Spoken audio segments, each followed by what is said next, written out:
Bonjour lecteurs de notre chaîne YouTube et au monde du forum de rcma.com. On se retrouve pour une nouvelle vidéo sur le Marder de chez FG. Donc c'est un tout-terrain 1/6 thermique avec un moteur 2 temps. Donc je vous ai fait une vidéo pour vous présenter la version 30e anniversaire, donc qui est livrée avec quelques options comme les supports moteurs et aussi les amortisseurs réglables. Donc ça, j'en ai déjà parlé, mais je voulais vraiment vous faire une vidéo sur les pièces détachées et options, et surtout parler de prix, de tarifs, et ce qui est utile ou pas. Parce que quand on vient d'une autre catégorie, comme le 10e, le 8e, certains tarifs peuvent un peu surprendre, c'est normal, c'est des grosses mécaniques. Alors s'il y a quelques pièces qui sont à des prix normaux, entre guillemets, certaines pièces usinées, bien sûr, comme il y a beaucoup plus de matière, beaucoup plus de voilà d'opérations, ça coûte beaucoup plus cher. Donc ça, on va en parler. Et après, je mettrai le projet un peu en stand-by. Alors, je rappelle que le projet, c'était déjà d'en démonter un de A à Z, ça c'est prévu. Mais c'était aussi pour réparer mon Marder qui est d'époque, qui est de 91-92, avec une carrosserie coccinelle, et de le refaire rouler. Alors ça, c'est vraiment un projet. Ça me ferait plaisir, en plus, que c'est vraiment une voiture que j'ai des bons souvenirs. Mais sauf que je ne l'ai pas encore récupéré. Donc, tant que je ne l'ai pas récupéré, donc il n'est pas chez moi, je ne pourrais pas me lancer dans cette opération. Et en plus, ce week-end, il y a le warm-up du Grand Prix de Montpellier. Alors, pendant plusieurs jours, je vais être vraiment pris par les vidéos, les photos sur cette course. D'ailleurs, sur la même chaîne vidéo, notre chaîne YouTube, vous aurez énormément de films. Je vais essayer de faire des petts directs, je vais essayer de... voilà, on va essayer de faire un peu de technique, on va faire pas mal de choses, mais donc ça interrompt un peu le cours normal de mes autres vidéos.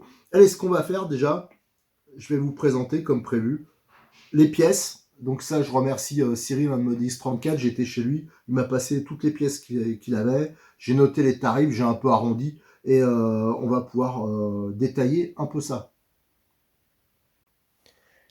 Alors j'ai placé devant moi les pièces et options que j'ai récupérées chez Cyril. Alors j'ai pas tout pris, mais il y a quand même les principales. Alors on va commencer par parler des filtres. Alors là, il y a un petit entassement. Alors notamment, il y en a une qui me paraît pas mal, même si c'est pas trop donné, je trouve quand même, c'est la chaussette pour le filtre. En fin de compte, ça permet de recouvrir le filtre et d'éviter de le pourrir s'il y a vraiment des... Voilà, ça filtre les plus gros morceaux, nous dirons. C'est bien ça quand il y a vraiment des petites mottes de terre, des choses comme ça. Donc ça, c'est plutôt pas mal. Et ça, ça vaut quand même 28 €.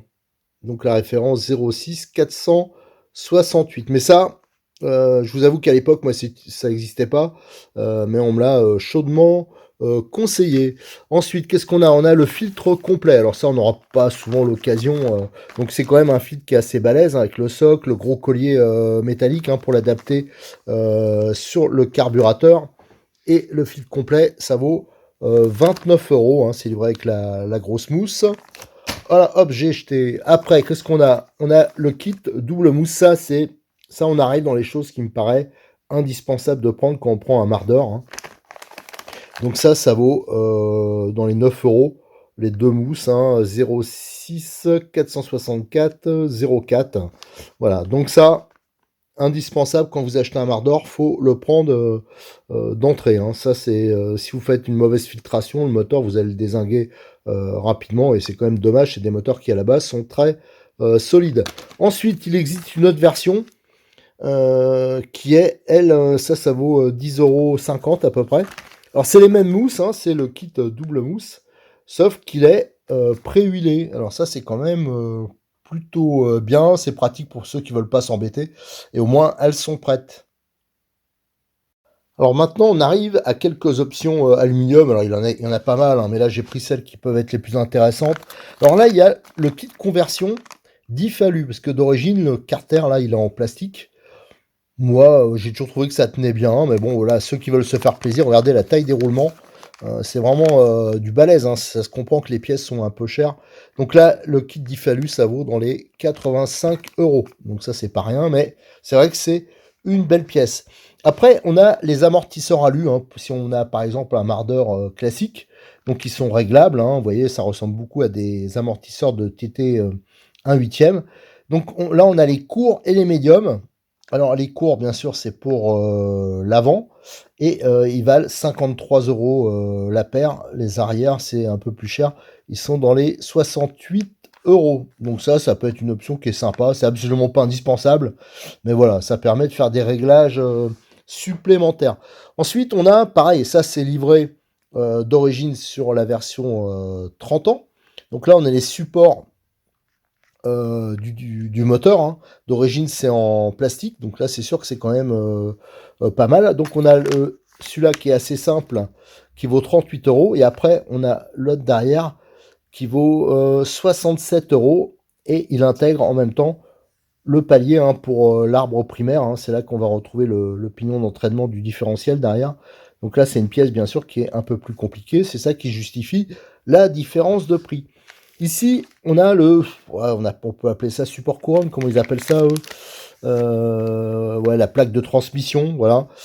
C'est là que vient se fixer, c'est là qu'on retrouve notamment la couronne, le pignon.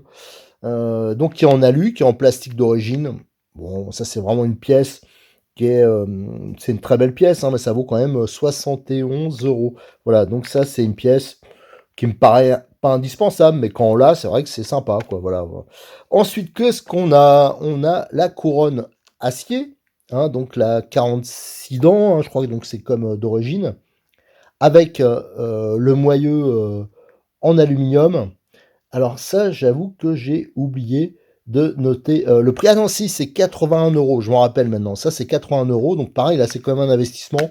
À savoir quand même que la couronne plastique d'origine, moi, je trouve qu'elle tient bien aussi. Voilà, donc ça, c'est vraiment aussi ça, c'est soit pour la fiabilité ou soit pour se faire plaisir. Hein. C'est sûr que quand on peut monter toutes les pièces alu, la voiture, on peut la faire évoluer. Après, elle a une gueule sympa. Et c'est vrai que les grosses pièces usinées, comme ça, c'est quand même bien. Là, on a le kit frein alu, parce que d'origine, le palier, là, il est en plastique. Donc là, ça permet d'avoir une pièce en métal. Et là, le disque en alu usiné. Hein. Et le disque, il est en acier, alors que d'origine, il est en époxy. Alors, le kit frein alu, alors là, je vous avoue que, oui, si, c'est dans les 50 euros. Je crois que c'est 49 euros. Le kit complet. Qu'est-ce qui nous reste? Alors ça, c'est les petits carrés. Je crois que j'ai pas noté le prix, mais je me demande si c'est pas d'origine. Alors, il faudra que je vérifie quand je démonterai si c'est pas une histoire de largeur. On va voir. Ici, c'est le sauve-cerveau en aluminium et en plus qui est réglable à l'aide de joints toriques. Ça, je vous le montrerai quand on démontera. Donc, le kit sauve-cerveau, ça vaut dans les 58 euros. Voilà, là, on a fait le tour de tout ce qui est option. Maintenant, on va voir pour les pièces détachées. Alors pour les pièces détachées, j'ai pas tout noté, hein, mais on va parler par exemple des triangles. Ça c'est du classique. C'est quand même relativement solide. Ça j'ai demandé à Cyril, il en vend très peu des triangles, hein, quasiment jamais. Donc ça doit être vraiment du balèze. Et moi je me rappelle pas qu'on en pétait. Alors vous avez les triangles avant, ça vaut 13,20 €. C'est vendu à l'unité. Et les arrières, hein, vous voyez, qui sont assez différents des anciens. Eux, ils valent 11,90 €. Après, vous avez les fusées. Alors, c'est vendu par paire, là, contrairement au triangle. Donc, les fusées, les portes-fusées plutôt arrière, ça vaut 12 euros la paire. Donc là, c'est raisonnable. Et les avants, ils sont plus chers. Ils sont à 32 euros. Pourquoi? Parce que c'est des modèles, c'est les versions renforcées. C'est-à-dire que vous avez une bague en métal, là, pour que les vis, ça puisse se visser dans le métal et pas seulement dans le plastique. À l'origine, c'était uniquement dans le plastique. Ensuite, qu'est-ce qu'on a? Ça, c'est vraiment la pièce qu'il faut avoir, hein, éventuellement une d'avance. Hein.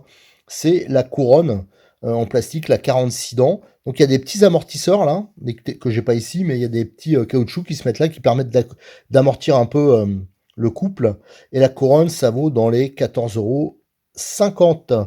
Voilà. Après, une pièce que je vous conseille, ça je vous conseille, ça aussi, et les filtres. Hein. Pour l'instant, je vous en ai conseillé 3 dans la pièce détachée, voilà, dans le consommable. C'est le sabot. Prenez, moi j'en ai pris 2 carrément pour moi. Ça, c'est la protection sous le châssis pour la couronne.